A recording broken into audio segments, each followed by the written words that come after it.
The question is, how do you cut spending? You see, the budget documents, as I have said, are about committed spending. Things like an NDIS that only become more expensive the more people who access it, and that's not rawly about immigration, but that is about all people from everywhere, from the hospitals being born in the hospitals here, yes, to the people coming into the country, but people who eventually need access to the NDIS. It could happen through accidents. It could happen through chronic disease, which doesn't become more debilitating until later in life. All of that, of course, covered by the NDIS.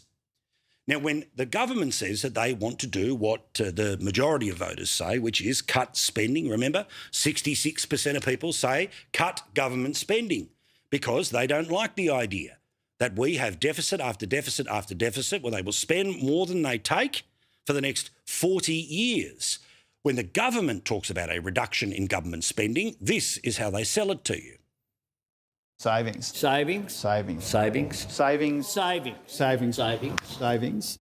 But when the same ideas are made by the opposition, they weaponise it using the C word. Cuts. Cuts. Cuts. Cuts. Cut. Cuts. Cuts. Cuts. Cuts. Cuts. Cuts. So the recognition is with a structural deficit, with a guarantee of budget deficits for the next 10 years and high likelihood of the 10 years after, the 10 years after and the 10 years after that, the $1 trillion in debt now, which of course grows with this year's deficit, next year's deficit and until we go way past $1 trillion. That happens this financial year. And no doubt when we have this conversation in some way, shape or form, 10, 20 or even 30 years later, still a young fella, it would be closer to $2 trillion. So today, Angus Taylor, I thought, made a very interesting suggestion, which was, why don't we do this together?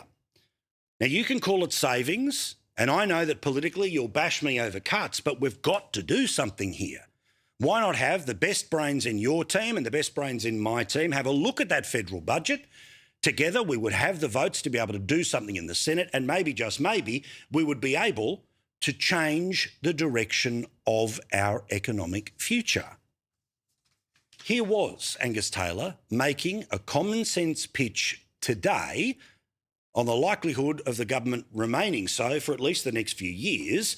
But if they had the support of the opposition, they could maybe make some of the things that would be politically unpopular, but they'd have the cover of the majority of the parliament.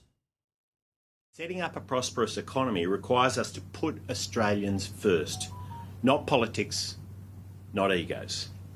And it's in that spirit that I wrote to the Prime Minister, Anthony Albanese, yesterday, proposing the establishment of a bipartisan task force on spending restraint.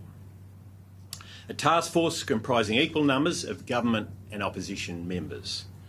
A task force with the objective of identifying and agreeing to practical measures to reduce inflationary spending and commence budget repair. Now, at a barbecue, this is what everybody wants. Now, we understand that every 3 years they have to go to war with each other to try to hold on to or to take power. But why not this as an idea?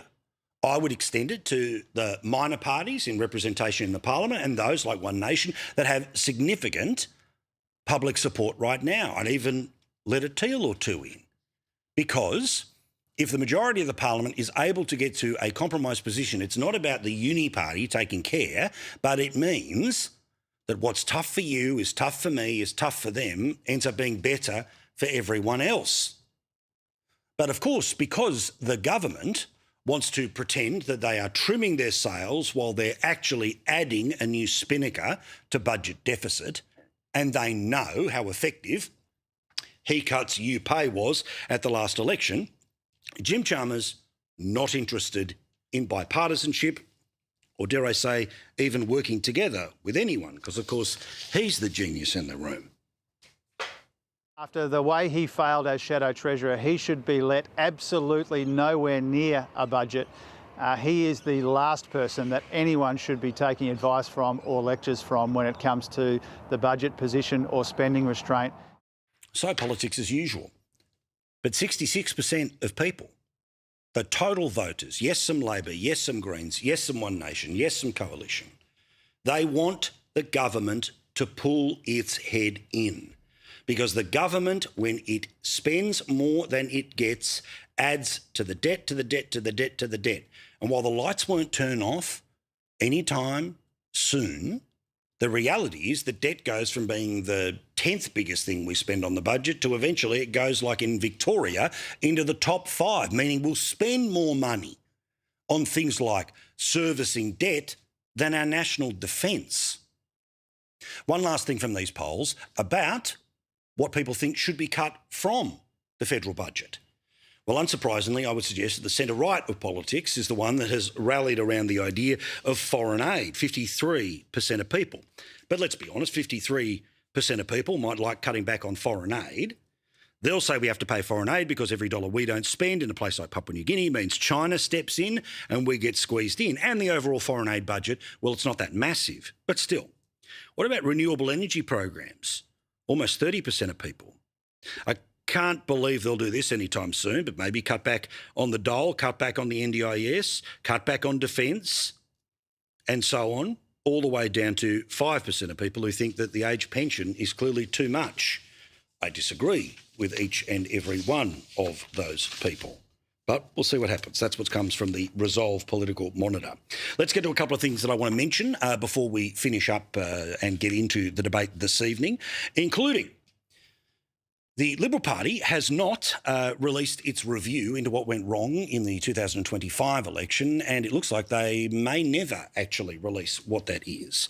In fact, a controversial Liberal Party review of its historic 2025 election defeat, which warns a leader must never again be allowed to run their own campaign, may not be made public over concerns of some party executives that it could further damage the Liberal standing with voters. And now that the person who was against tax cuts and the one who lost the debate on work from home are now the leader and deputy leader, you would imagine that this thing may never see the light of day.